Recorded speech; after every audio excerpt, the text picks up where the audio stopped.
L'eau chaude, on n'y pense jamais vraiment, n'est-ce pas? On la prend pour acquise. Enfin, jusqu'au jour où il n'y en a plus, et là, c'est un peu la panique. Ce qu'on oublie souvent, c'est que l'appareil qui produit cette eau chaude a un impact énorme, non seulement sur notre confort, mais aussi et surtout sur notre portefeuille. Alors aujourd'hui, on va mettre sur le ring les deux champions de la catégorie. Voilà le plan de match. D'abord, on va voir pourquoi c'est un vrai sujet au quotidien. Ensuite, on plonge dans la mécanique de chaque technologie, le classique et le petit nouveau, puis le gros morceau, le face-à-face d'un point de vue technique et financier. Et à la fin, promis, on aura toutes les clés pour faire le bon choix. Allez, on y va? Pour bien commencer, il faut juste se rendre compte d'une chose. La place que l'eau chaude occupe dans nos vies, sans même qu'on s'en aperçoive. 80 litres. Ce chiffre ne parle peut-être pas beaucoup comme ça, mais imaginez 80 grandes bouteilles d'eau. C'est ce qu'une seule personne consomme en moyenne chaque jour. Entre la douche, la vaisselle, se laver les mains, ça monte à une vitesse folle.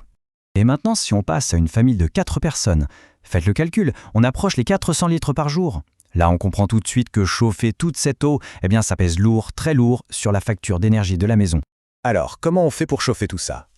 Commençons par le grand classique, la solution qu'on trouve encore dans la majorité des foyers, le chauffe-eau électrique standard.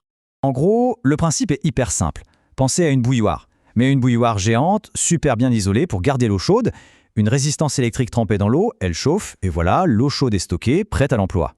Simple et efficace, oui, mais attention. Ce système a deux ennemis mortels qui lui mènent la vie dure et qui peuvent vraiment réduire ses performances et sa durée de vie. Le calcaire, le fameux tartre, et la corrosion, la rouille quoi. Pour le premier problème, le calcaire, c'est exactement comme pour une machine à café.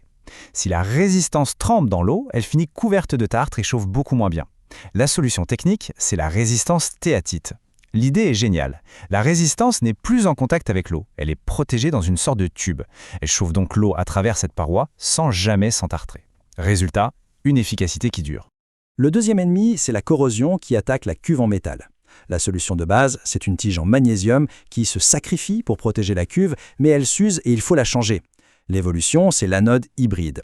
Là, on combine titane et magnésium pour une protection permanente, intelligente, qui s'adapte toute seule à la qualité de l'eau. C'est beaucoup, beaucoup plus durable. Voilà pour le classique. Maintenant, passons au challenger, le chauffe-eau thermodynamique. Et là, attention, on change complètement de philosophie de fonctionnement.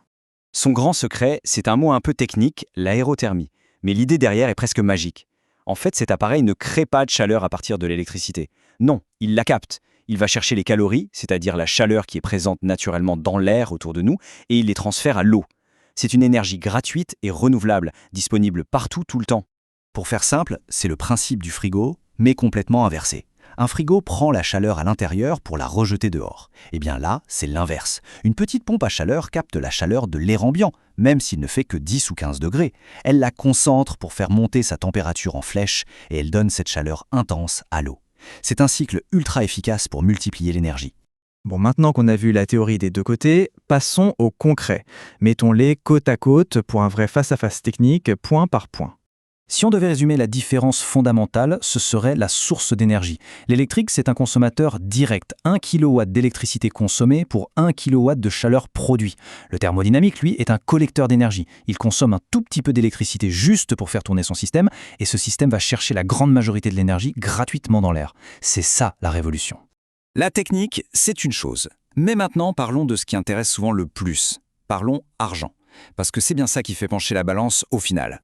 Jusqu'à 75%. Oui, vous avez bien entendu. C'est le montant des économies qu'on peut réaliser sur la partie eau chaude de sa facture d'électricité. Pour que ce soit plus clair, si aujourd'hui la facture d'eau chaude s'élève à 400 € par an, eh bien avec un thermodynamique, elle pourrait tomber à 100 €. C'est juste énorme comme différence. Alors bien sûr, il y a une contrepartie. Le chauffe-eau électrique classique n'est pas très cher à l'achat. Par contre, il coûte cher à l'usage, chaque année. Le thermodynamique, c'est le miroir inversé. L'investissement de départ est plus important, c'est vrai, mais ensuite, ses coûts de fonctionnement sont très très bas. C'est le grand dilemme, payer moins maintenant pour payer plus tous les mois, ou l'inverse. Et c'est là qu'intervient la notion de rentabilité. Ce coût de départ plus élevé pour le thermodynamique, il ne faut pas le voir comme une dépense, mais comme un investissement. Et cet investissement est généralement remboursé par des économies d'énergie en seulement 2 à 4 ans, sans même compter des aides de l'État qui existent pour ce genre d'équipement et qui peuvent encore accélérer ce retour sur investissement. Bon, on a vu la technique, on a vu les chiffres, on a parlé des avantages et des inconvénients. Alors au final, comment on décide? On choisit quoi?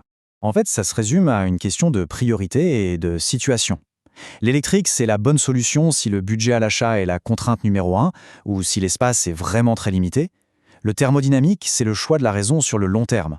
On investit un peu plus au départ pour faire de grosses économies, réduire son impact écologique, à condition d'avoir la place nécessaire pour l'installer. Finalement, cette décision nous amène à une question plus large. Est-ce qu'on voit l'équipement de sa maison comme une simple dépense ou comme un véritable investissement? La question n'est plus seulement combien ça coûte aujourd'hui, mais plutôt combien ça va rapporter en économie et en confort sur les 10 ou 15 prochaines années. C'est peut-être ça le vrai calcul à faire.